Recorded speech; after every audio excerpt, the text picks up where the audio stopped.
नमस्कार दोस्तों, मैं डॉक्टर श्रवण कुमार पांडे हाजिर हूँ आपके साथ आज बातचीत करने के लिए अपने साप्ताहिक कार्यक्रम हेलो लर्नर के साथ, जिसमें हम करते हैं आपसे बातचीत इग्नोसिटी के नए अपडेट्स के बारे में, बताते हैं किसी प्रोग्राम विशेष के बारे में और आपके प्रश्नों के जवाब देते हैं, आपके उत्तर जो क्वेरीज हैं उनके रिजॉल्व करने की कोशिश करते हैं।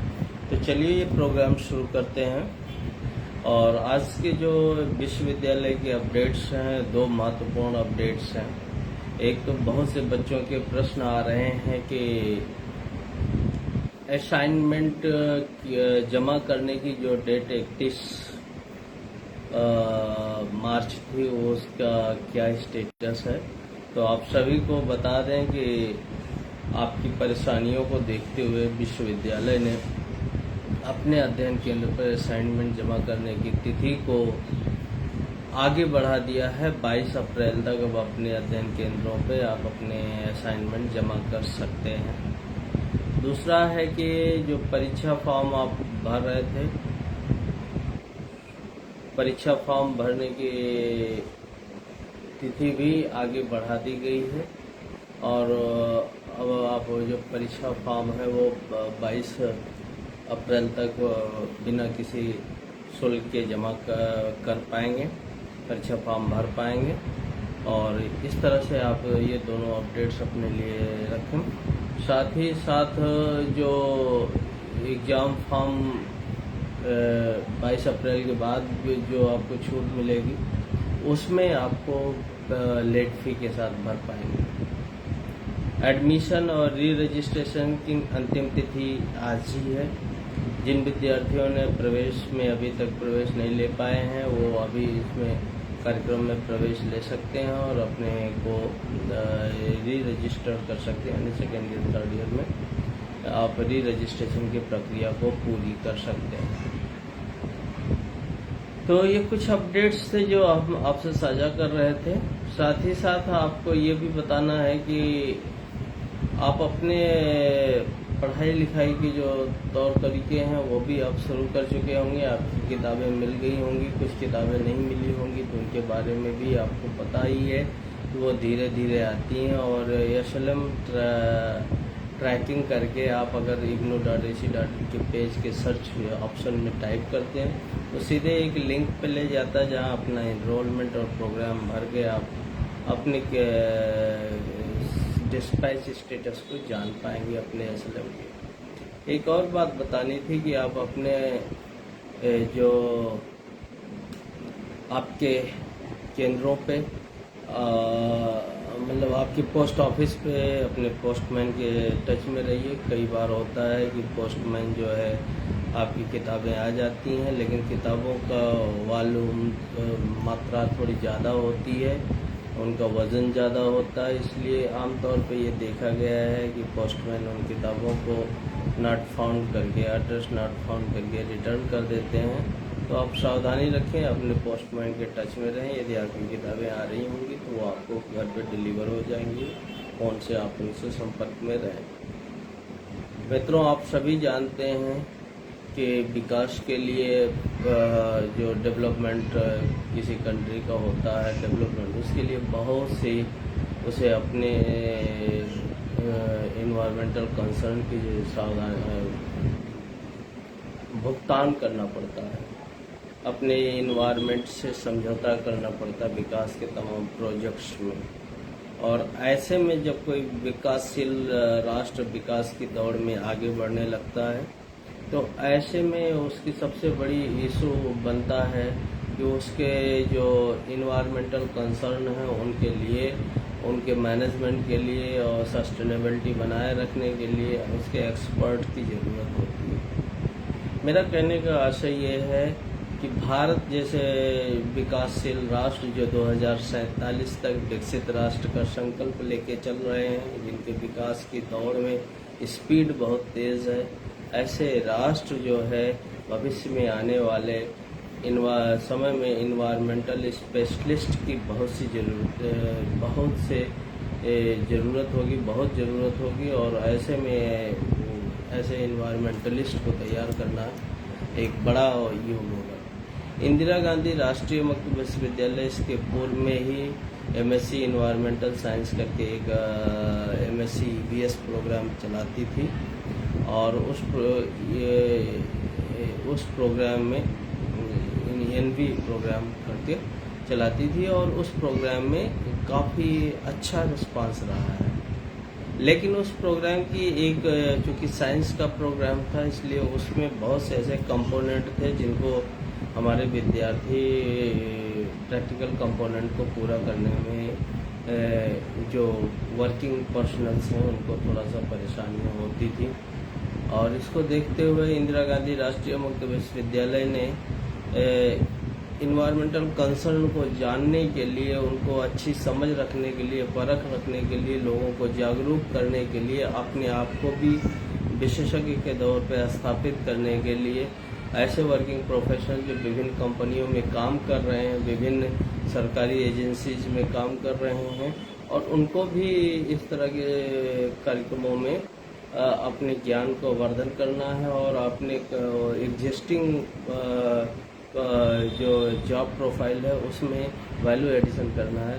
तो ऐसे लोगों के लिए एमए इन्वायरमेंटल स्टडीज़ करके एक नया कोर्स भी इग्नू ने प्रारंभ किया है।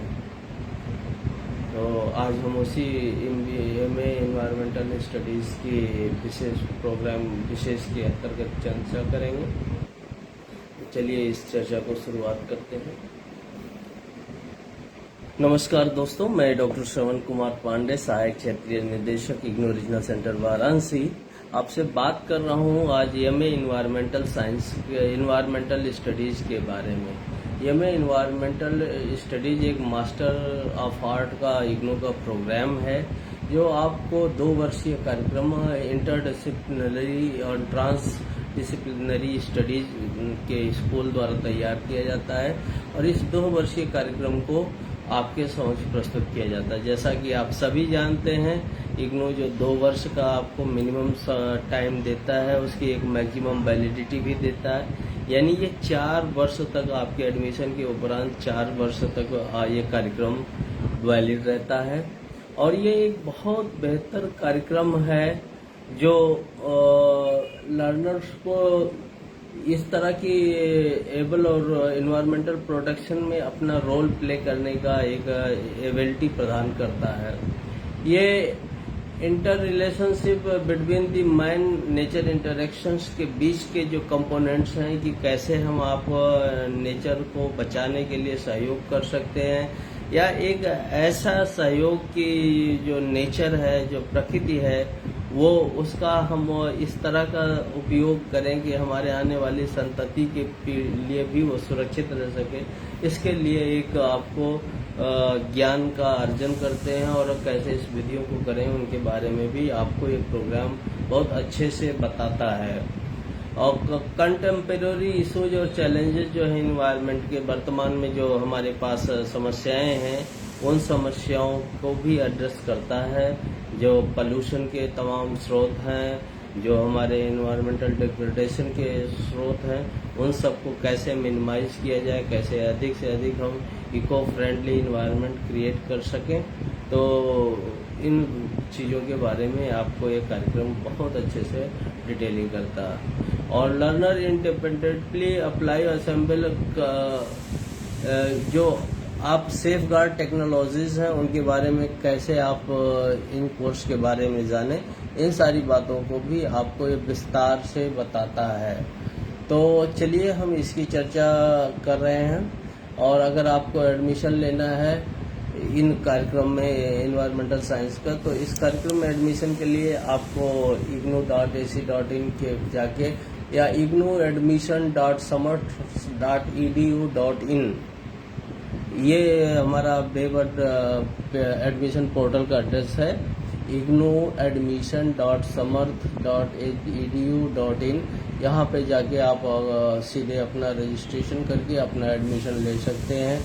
और अगर इस प्रोग्राम के बारे में जानकारी चाहते हैं तो इसी पोर्टल के खुलने के बाद एडमिशन इन्फॉर्मेशन बुलेटिन में जो है प्रोग्राम इन्फॉर्मेशन आइकॉन को क्लिक करके आप सीधे इसमें इस प्रोग्राम का डिटेल्स डाल सकते हैं। और इसके सर्च के लिए MAEVS आपको लिखना है। इस प्रोग्राम का कोड MAEVS है। Open and distance learning mode में उपलब्ध है। 2 साल का प्रोग्राम है। ये केवल इंग्लिश भाषा में उपलब्ध है और इसके प्रोग्राम की ऑब्जेक्टिव्स ये हैं। कोई भी विषय में ग्रेजुएट किया हुआ, ये एक बहुत बड़ी फैसिलिटी है इग्नू में कि इग्नू जो है किसी भी विषय में ग्रेजुएट किया हुआ किसी भी व्यक्ति को इस कार्यक्रम में प्रवेश लेने के सीधे प्रवेश लेने की अनुमति प्रदान करता है। यानी जो बैरियर्स ऑफ एजुकेशन है उनको दूर करता है और अपने मन माफिक कार्यक्रम को करते हैं। कार्यक्रम की फीस 12,000 रुपये यानी 6,000 पर ईयर आप इसके फीस को पे करते हैं और आप इस कार्यक्रम में प्रवेश ले लेते हैं। फर्स्ट सेमेस्टर में इसमें आप 5 पेपर हैं। MEV 11 fundamentals of environmental science, ecology, environmental issues, environmental pollution control and management, environmental and society, और जो है आखिरी पेपर है global strategies and sustainable development. इसी तरह से सेकेंड ईयर में आपको 6 पेपर पढ़ने पड़ते हैं। MVS 16, 11, 17, 16 और 14, ये दोनों मिला के आपको फर्स्ट ईयर के एग्ज़ाम देने पड़ते हैं। आप सेमेस्टर वाइज एग्ज़ाम फॉर्म भरने के लिए एलिजिबल हैं, लेकिन अगर आप चाहें तो एक साथ इन दोनों सारे पेपर्स का एग्ज़ाम दे सकते हैं। जैसे अगर आज आप एडमिशन लेते हैं जनवरी 24 सत्र में, तो आप दिसंबर 24 सत्र में इसके एग्ज़ाम के लिए हायर हो पाएंगे और फर्स्ट और सेकंड सेमेस्टर दोनों के एग्ज़ाम एक साथ दे सकते हैं। इसी तरह से सिमिलरली सेकंड ईयर में जो है 3rd और 4th सेमेस्टर है और आपको पता है इसमें कंपलसरी पेपर MEV 019 है। Research methodology for environmental science theory का पेपर है और MEV 014 biodiversity conservation and management, ये भी थ्योरी का पेपर है और ये दोनों पेपर कंपलसरी होते हैं। इसके अलावा 3 पेपर जो नीचे दिए गए हैं 24 MEV 02, 25, 23, 18 और 3, ये इनमें से कोई भी पेपर आप चुन के इनका आप 3rd सेमेस्टर कर सकते हैं। 4थे सेमेस्टर में एक महत्वपूर्ण कार्य होता है प्रोजेक्ट का। ये एक काम है जिनमें आपको एक सिनॉप्सिस बना के जमा करनी होती है और जो प्रोजेक्ट है उसको सिनॉप्सिस अप्रूवल के बाद प्रोजेक्ट को तैयार करना पड़ता है और प्रोजेक्ट को जमा करके आप कर सकते हैं। ये 80 क्रेडिट का प्रोग्राम है और ये 80 क्रेडिट को 40 क्रेडिट एक साल में फर्स्ट ईयर में, 40 क्रेडिट सेकेंड ईयर में पूरा करके आप इस कार्यक्रम में डिग्री को प्राप्त कर सकते हैं। तो ये कुछ छोटी छोटी बातें थी क्योंकि ये इतने कम पैसे में आपको ऑफर किया जाता है और ये कर सकते हैं आप। और अगर आप प्रवेश लेना चाहते हैं तो प्रवेश की ये फील्ड है। आप अपना अगर पहली बार प्रवेश ले रहे हैं तो यहाँ पे नया रजिस्ट्रेशन करेंगे, अपनी जानकारी भरेंगे।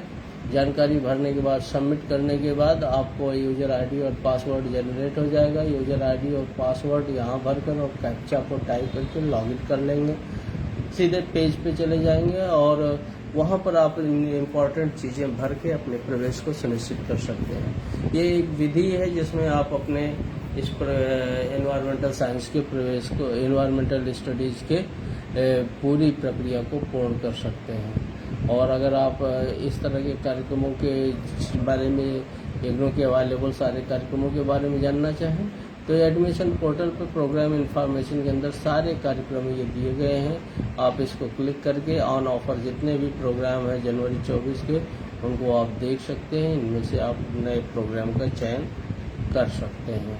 तो ये छोटी सी जानकारी थी जो मैं आपको देना चाहता था। अब समय आ गया है कि हम आपके प्रश्नों का जवाब दें और आपके प्रश्नों के जवाब देने के लिए मैं सीधे आपके साथ जुड़ता हूं और बहुत से प्रश्न आ गए हैं।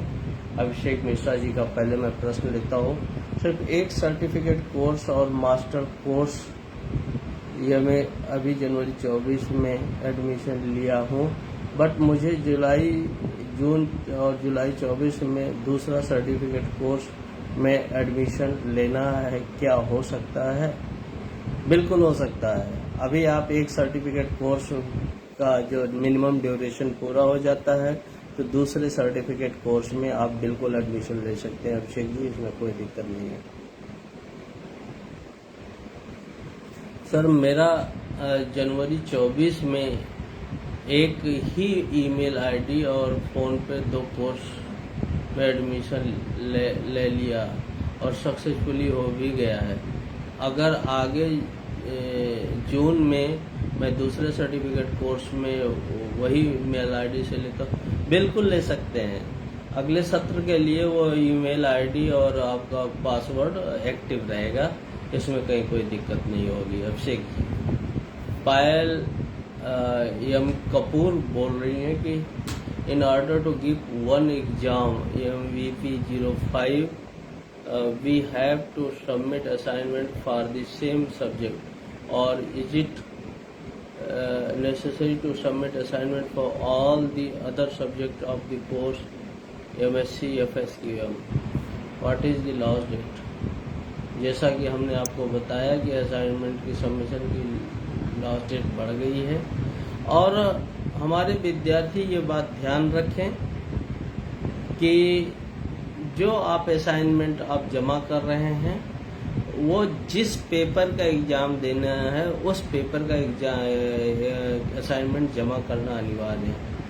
और अगर आप आगे पेपर जो देना चाहते हैं उनका असाइनमेंट आगे भी जमा कर सकते हैं। अगर आप असाइनमेंट जमा करके पेपर नहीं दे पा रहे हैं उसका तो भी कोई दिक्कत नहीं है, वो असाइनमेंट एक ही बार जमा करना होता, बार बार असाइनमेंट को नहीं जमा करना पड़ता है। और एक बार अगर आप असाइनमेंट में पास हो गए तो दोबारा कोई ज़रूरत इस असाइनमेंट जमा करने की नहीं होती। तो मुझे लगता है कि आप लोगों के ये प्रश्न जो हैं जिनका मैंने अभी आपको जवाब दिया आपको संतुष्ट हुए होंगे और आप अपने पढ़ाई की लिखाई के कार्य को आगे बढ़ा पाएंगे। मैं इसी बात के साथ अपनी इस गोष्ठी को आज यहीं पर समाप्त करता हूं। अगले रविवार को फिर किसी और विषय के साथ आपसे डिस्कशन में शामिल होंगे। नमस्कार।